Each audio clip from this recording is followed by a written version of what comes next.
Të gjitha masat e shëndetit publik që i kemi ndërmarrë gjatë pandemisë me virusin SARS-CoV-2, duhet i ndërmarrim edhe tek virusi influencës. Sa po ka kapacitet QKMF-ja në Prishtinë për të përballuar gjithë fluksin, sepse e përmendët që edhe në Prishtinë fluksi i qytetarëve është dukshëm më i madh në krahasim me muajt e tjerë. Natyrisht që ne kemi kapacitetet e plota për menaxhimin e të gjitha rasteve apo këtë fluks më të rritur të pacientëve.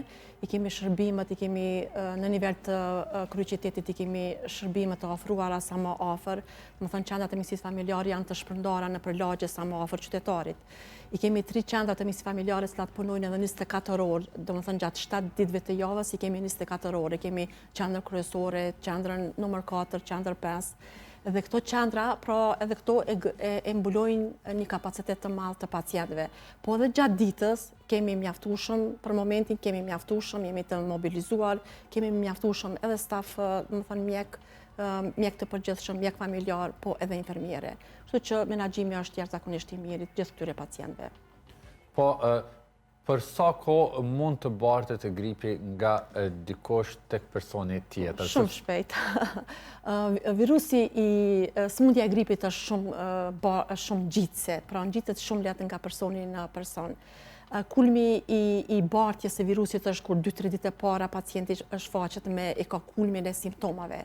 Bile sipas literaturës të bazuar në dëshmi, fëmijët janë ata cilët edhe më gjatë kanë periudhën e bartjes së virusit tek personat e tjerë, e kanë edhe më të gjatë se sa personat e rritur. Pra bartja e virusit është shumë e lehtë dhe është shumë gjetës. Dhe bëhet kryesisht përmes sprëklave respiratore, të cilat gjatë kollitjes, gjatë të shtitjes, gjatë të folurit, gjatë të kënduarit, ato dalin në ajër dhe shumë lehtë pastaj bartet tek personin e person.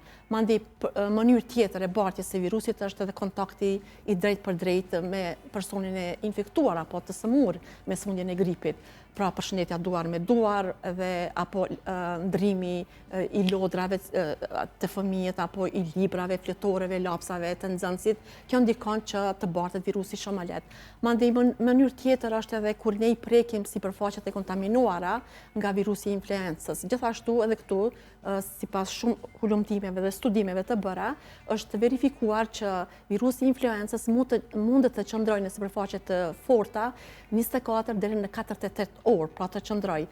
Prandaj është shumë e rëndësishme të gjitha masat e shëndetit publik që i kemi ndërmarrë gjatë pandemisë me virusin SARS-CoV-2, duhet i ndërmarrim edhe tek virusi influencës. Pra ajrosja e dhomave, domethënë hapësirat e mbyllura,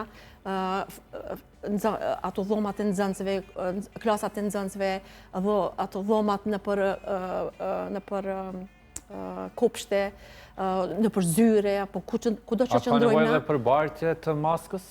Po, në rastet kur jemi në ambiente të mbyllura, dhe sidomos personat që ata janë të smur, do të kishte me qenë shumë më mirë ata ta bartin maskën në mënyrë që ta parandalojnë pak përhapjen e virusit. Pra, ajrosja dhomave, dezinfektimi sipërfaqeve, larja sa më shpejt e duarve me ujë të ngrohtë dhe sapun, e zvoglon ngjitjen apo bartjen e virusit nga një person tek personi tjetër. Gjithashtu këto ka rëndësi edhe higjiena e kollitjes.